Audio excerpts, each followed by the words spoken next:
Welcome to Sao Paulo, a sprawling metropolis of towering skyscrapers, vibrant cultures, and endless possibilities. Beneath its shimmering skyline lies a darker world of crime, corruption, and broken dreams. Today, we delve into one of the most haunting stories from the streets of Sao Paulo, the story of Wemerson. Once a boy full of hope, Wemerson's journey is a tragic tale that spiraled into a web of violence, criminality, and ultimately, tragedy.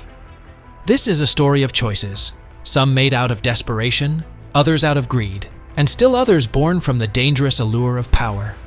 How does a person lose their way in a city of opportunity? What drives someone down a path from which there's no return? Stay with us as we unravel the shocking story of Wemerson, his rise, his fall, and the unforgiving consequences of life in the shadows of Sao Paulo. But before we start, like and subscribe to our channel, and press the notification bell so you don't miss the next video. Let's get started. Wemerson was born into a working-class family in the outskirts of São Paulo. His parents, like many in their neighborhood, toiled day and night to provide for their children, hoping to give them a better life. Young Wemerson was no different from the other kids. He played soccer in the narrow streets, chased dreams of becoming a football star, and harbored hope of one day escaping the cycle of poverty. But life in the favelas of São Paulo is rarely kind. The allure of easy money and power can quickly overpower even the most steadfast of dreams. As the violence around him grew, Wemerson's path to a brighter future began to dim. Yet, despite the hardships, he remained a bright and curious child, eager to make something of himself. But fate had other plans for Wemerson. The seeds of darkness were already being sown around him, in the form of gang culture and drug dealing, forces that would later pull him into a world he never imagined. Wemerson's descent into the world of crime began not with grand ambitions of power or wealth, but from a place of desperation, pain, and anger. His early life in Sao Paulo was marked by struggle. Growing up in a violent neighborhood, he was surrounded by the harsh realities of poverty, broken families, and a lack of opportunity. What might have been a childhood of innocence was instead one of constant exposure to crime, corruption, and survival by any means necessary. As a young boy, Wemerson witnessed firsthand the disparity between the haves and the have-nots. Those who had power, whether through crime or legitimate means, seemed to live above the law, untouchable, while ordinary people suffered from hunger and fear. This observation fueled a sense of injustice within him, one that would later evolve into resentment and the justification for his criminal choices. What seemed like small acts of defiance in his youth would eventually snowball into full-blown criminality.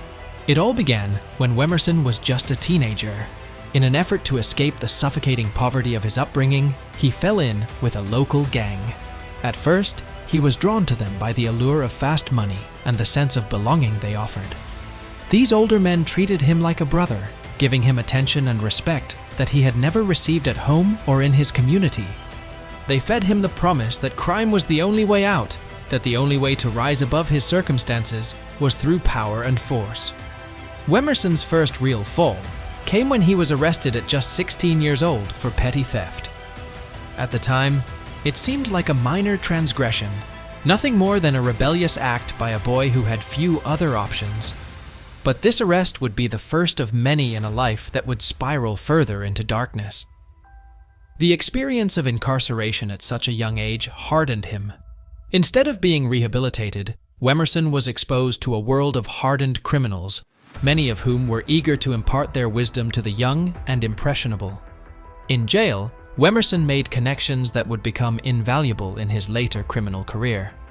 He met people who were deeply entrenched in Sao Paulo's underworld, drug dealers, hitmen, and corrupt officials, all of whom taught him that survival was about power, control, and never showing weakness.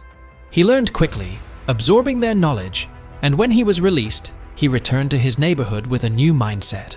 Gone was the naive boy who had fallen into crime by accident.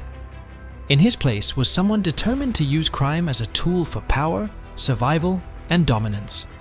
His involvement with the gang deepened, and he began taking on more serious jobs. Drug running, extortion, and armed robbery became part of his daily life. The thrill of these activities, coupled with the adrenaline rush of evading law enforcement, gave him a sense of purpose. For the first time in his life, he felt in control. What he didn't yet realize was that this control came at a steep cost: his humanity. Each crime stripped him further of the values and moral compass he once had, until they were completely eroded. Wemerson's rise in the gang was swift. His willingness to do whatever it took, whether it meant robbing a store at gunpoint or brutally beating someone who had crossed the gang, earned him respect.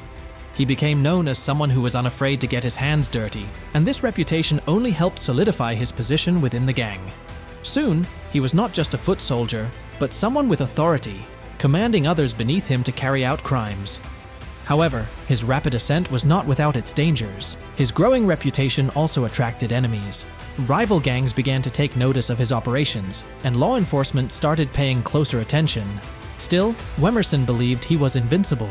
In his mind, every brush with death or the law only confirmed his belief that he was destined for power. He began to distance himself emotionally from the destruction he caused, viewing violence and crime not as wrong, but as necessary means to an end. Every act of brutality, every robbery, was a step towards cementing his power. Despite his rise in the criminal world, Wemerson couldn't escape the consequences of his choices. Friends he had grown up with began to die, either at the hands of rivals or from overdoses. Some were caught in the crossfire of gang violence, while others were arrested and sentenced to long years in prison. Wemerson himself came close to death multiple times, narrowly surviving shootouts and assassination attempts from rival factions who sought to eliminate him as he rose through the ranks. As Wemerson continued down this dark path, he began to realize that there was no turning back. The world of crime had consumed him, and he was now a product of the very environment he had once hoped to escape. The first fall, which began as a young boy's misguided attempt to find purpose in a world of chaos, was now complete. Wemerson was no longer just a teenager trying to survive. He had become a criminal mastermind in the making, ready to leave an indelible mark on Sao Paulo's underworld. And yet, even as he embraced his role in this shadowy world, there remained a small part of Wemerson that wondered whether things could have turned out differently. Would he have been on this path if he had grown up in a better neighborhood? If his life had been free of poverty and violence? If someone had reached out to him before the streets did? The answers to these questions would remain unknown, buried beneath the mountain of crimes and bodies that marked Wemerson's journey into darkness. The rise in the ranks. As Wemerson grew older, he became more deeply entrenched in the criminal ecosystem.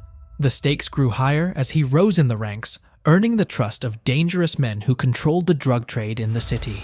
With each rise in the hierarchy, Wemerson became more ruthless, distancing himself from his past and the dreams of his childhood. He gained a reputation for being sharp, reliable, and fearless, traits that earned him the favor of the gang's leaders. His involvement expanded beyond mere drug transport. He began coordinating operations, handling logistics, and even enforcing the gang's rules with brutal efficiency. His ascent through the ranks was rapid, and with it came more power, more money, and more danger. Yet, in the back of his mind, Wemerson could not shake the feeling that he had lost something irreplaceable: his sense of humanity. There were moments, however fleeting, when he longed to return to the simplicity of his youth, but the chains of the criminal world were too strong to break. He was in too deep. Criminal activities and the web of corruption. As Wemerson's influence expanded within Sao Paulo's criminal underworld, so did the scope of his illicit activities. No longer a mere street-level drug runner, Wemerson had ascended to a position of power where he orchestrated some of the city's most heinous operations. His network now spanned multiple layers of organized crime, and he became involved in everything from drug trafficking to money laundering, arms smuggling, and extortion. At the heart of Wemerson's operation was the thriving drug trade. São Paulo, with its sprawling neighborhoods and heavy international traffic, became a hub for narcotics distribution, and Wemerson capitalized on this to fuel his empire. His gang controlled supply routes both within the city and across state lines, pushing massive quantities of cocaine, marijuana, and other illegal substances into the streets. The money generated by the drug trade was astronomical, allowing Wemerson to further entrench himself in the world of crime. However, his criminal enterprise was not limited to drugs alone. As his wealth grew, so did his appetite for power. Wemerson expanded his operations into arms trafficking, supplying weapons to other gangs, corrupt officials, and anyone willing to pay the right price. The streets of Sao Paulo were flooded with firearms, which only exacerbated the city's growing violence. Wemerson's role as an arms dealer earned him more than just money. It gave him influence over rival factions and cemented his reputation as a kingpin. One of the most insidious aspects of Wemerson's criminal activities was his ability to infiltrate the political and legal systems. Corruption ran deep in São Paulo, and Wemerson was quick to exploit it. He used his wealth to buy off law enforcement officials, judges, and politicians, ensuring that his operations could continue without interference. Police officers who were supposed to serve and protect the city often found themselves on Wemerson's payroll, turning a blind eye to his activities or even assisting him in eliminating rivals. Judges were bribed to dismiss charges, while politicians accepted kickbacks to ensure that laws remained favorable to his interests. The corruption reached far beyond the local level. Wemerson's connections extended into regional and national politics, allowing him to manipulate decisions that impacted not only his criminal enterprise, but also the lives of ordinary citizens. He invested in legitimate businesses as well, using them as fronts for laundering his dirty money. Construction firms, nightclubs, and import-export companies became key parts of his operation, blending his criminal wealth with the legal economy and further muddying the waters between crime and commerce. Extortion became another lucrative aspect of Wemerson's criminal enterprise. He imposed taxes on local businesses, threatening violence or destruction if they refused to comply. From small corner stores to larger enterprises, everyone was at risk of falling prey to his demands. Those who refused to pay often faced brutal consequences: vandalism, arson, or worse. The fear of retribution kept many business owners compliant, contributing to the cycle of fear that gripped Sao Paulo. Human trafficking was yet another dark corner of Wemerson's operations. Exploiting vulnerable individuals, particularly women and children, his gang ran trafficking rings that preyed on the city's most marginalized communities. Women were forced into prostitution rings, while children were exploited for labor or forced into the ranks of criminal organizations as runners and lookouts. The scale of human suffering was immense, and Wemerson profited from every layer of misery. But as powerful as Wemerson became, his empire was built on shaky foundations. The web of corruption that he relied on was fragile, held together by bribes and fear, but subject to collapse at any moment. Rival gangs constantly sought to undermine his operations, and as law enforcement intensified its crackdown on organized crime, even his corrupt connections began to turn against him. Pressure from above mounted, and the delicate balance of power he had maintained was becoming increasingly unstable. In Sao Paulo's criminal underworld, there were no guarantees. Trust was a rare commodity, and betrayal was a constant threat. Even those who had once been loyal to Wemerson began to question their allegiance as cracks began to form in his empire. Meanwhile, the people of São Paulo, trapped in a city plagued by violence, drugs, and corruption, suffered the consequences of his reign. Wemerson's criminal activities, vast and far-reaching, painted a grim picture of São Paulo's underworld. His rise to power was a testament to the way crime and corruption could intertwine, creating an ecosystem where the lines between legality and criminality blurred. But for all his power, wealth, and influence, Wemerson's criminal empire was ultimately built on a foundation of darkness, one that was destined to collapse under the weight of its own moral rot. The unraveling, betrayal, and paranoia. As Wemerson climbed higher, his life became a game of survival. Betrayal was common, and trust was in short supply. The pressure of maintaining power and fending off rivals took its toll, and paranoia began to set in. Wemerson could no longer trust anyone, not even his closest allies. The very world that had once empowered him now felt like a trap closing in. Rivals from other gangs constantly sought opportunities to strike, and the law enforcement agencies, once complicit, began cracking down harder on criminal networks. Wemerson knew that one wrong move could be his undoing, and yet he couldn't escape the life he had built for himself.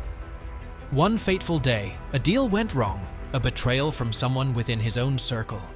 Wemerson narrowly escaped death, but his reign of power began to falter. The The once impenetrable network he had worked so hard to build was crumbling before his eyes. The pressures of constant threats and endless battles weighed heavily on his shoulders, and the cracks in his armor began to show. Could he escape this life alive, or had he gone too far to turn back? The Fall, a final showdown. Wemerson's downfall was inevitable. The criminal empire he had helped build was a house of cards, and it was starting to collapse. With rival gangs closing in and law enforcement tightening the noose, Wemerson found himself on the run. His once loyal soldiers had either turned against him or been taken out by rival factions, leaving him isolated and vulnerable.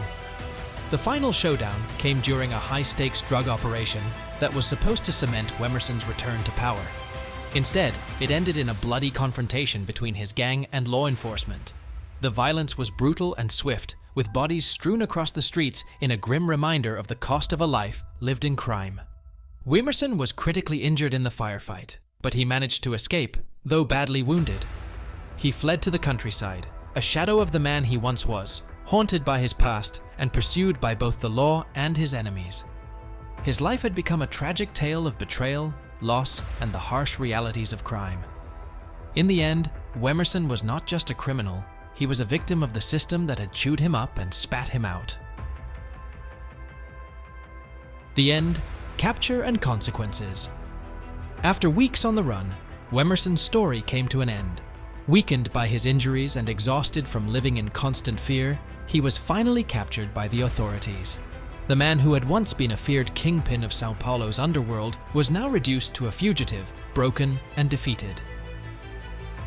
Wemerson was sentenced to life in prison for his crimes, and the once powerful figure became just another inmate in Brazil's overcrowded and dangerous prison system. His story serves as a cautionary tale of how easily one can be seduced by the allure of power, only to be destroyed by it in the end. Though Wemerson's reign of terror had ended, the scars he left on the streets of Sao Paulo were deep and lasting. His legacy would forever be associated with the violence and chaos that had plagued the city for so long. The aftermath, a city left to heal. Wemerson's capture brought a brief moment of relief to the streets of Sao Paulo, but the underlying issues that had given rise to his criminal empire remained. The poverty, inequality, and corruption that plagued the city were still very much alive, and new criminals were always ready to step into the void left by fallen leaders like Wemerson. Families who had suffered from the violence he had inflicted struggled to rebuild their lives. Businesses that had been extorted for years now faced the task of recovering from the losses they had endured. The city, bruised and battered, tried to heal from the wounds left by years of criminal rule. Yet, there was hope that with Wemerson's fall, others might think twice before choosing the path of crime. His story was a stark reminder that the criminal underworld, no matter how enticing, ultimately leads to destruction and sorrow. Wemerson's life is a tragic reminder of the consequences of a life lived in crime. His journey from an innocent child in Sao Paulo's favelas to one of the most feared criminals in the city is a chilling tale of how power, greed, and desperation can drive a person to unimaginable lengths. It's a cautionary story that forces us to ask, how many more lives will be consumed by the allure of power? Thank you for joining us on this emotional journey into the dark corners of Sao Paulo. If this story impacted you, please like, comment, and subscribe to our channel for more gripping tales like this one. Don't forget to hit the notification bell to stay updated on our latest content. Stay safe, and remember, there is always a choice.